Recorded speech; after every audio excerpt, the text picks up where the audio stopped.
Salut, c'est Florian, bienvenue dans cette nouvelle vidéo. Dans cette vidéo, je vais te présenter le bilan mensuel de mon PEA.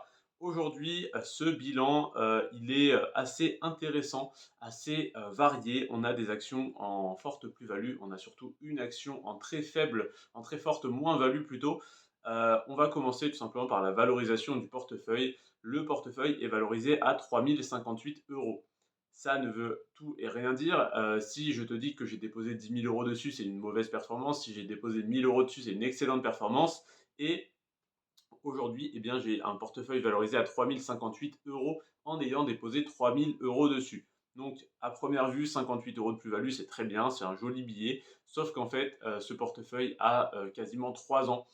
Et donc, il a même, oui, 3 ans. Et donc, c'est une performance voilà, très faible, hein, de 58 euros de plus-value en 3 ans, soit 2% de plus-value. Ça fait 0,7% de performance annualisée. C'est très faible.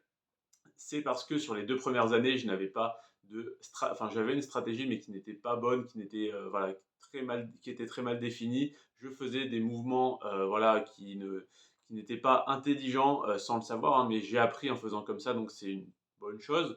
Et au final, ce qui est intéressant, c'est que je n'ai pas perdu d'argent. Je suis en plus-value, plus-value très faible, une fois donc que j'ai défini ma stratégie.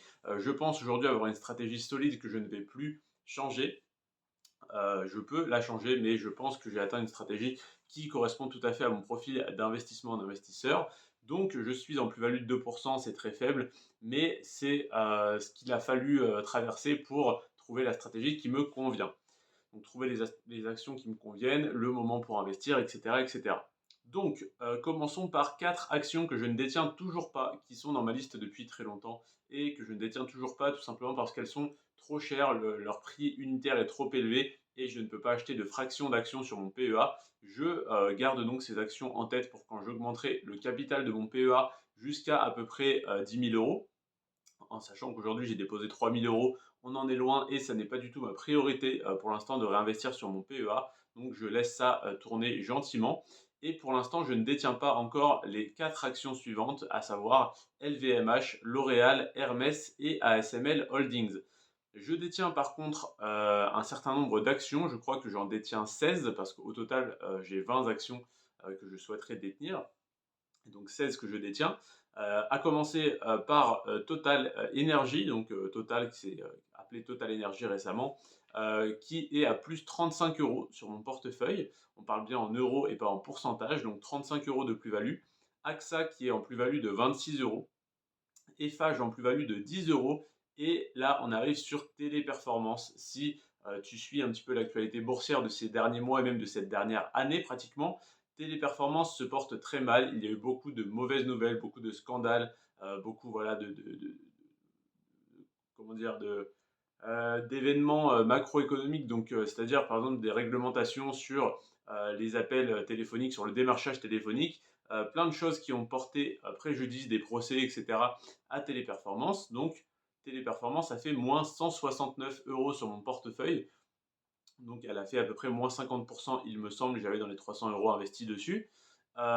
Et donc c'est une forte moins-value qui impacte grandement la performance de mon portefeuille. Je ne serai pas à 3 058 euros, mais à 3 200 euros, pratiquement même plus, si juste l'action n'avait pas baissé, si elle s'était maintenue, donc je serais en plus-value de 200 euros.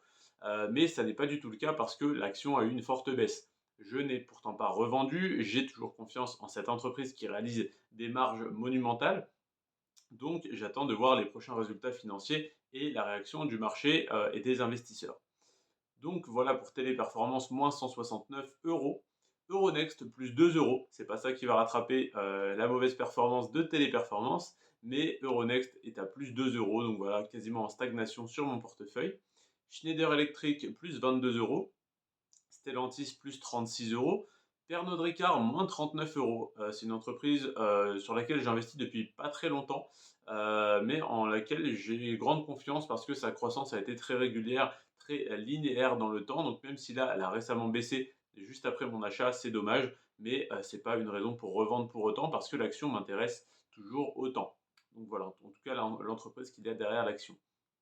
Ensuite, j'ai l'action Vinci en portefeuille qui est à plus 33 euros. Quand je dis j'ai l'action, j'en ai souvent plusieurs de chaque entreprise, évidemment.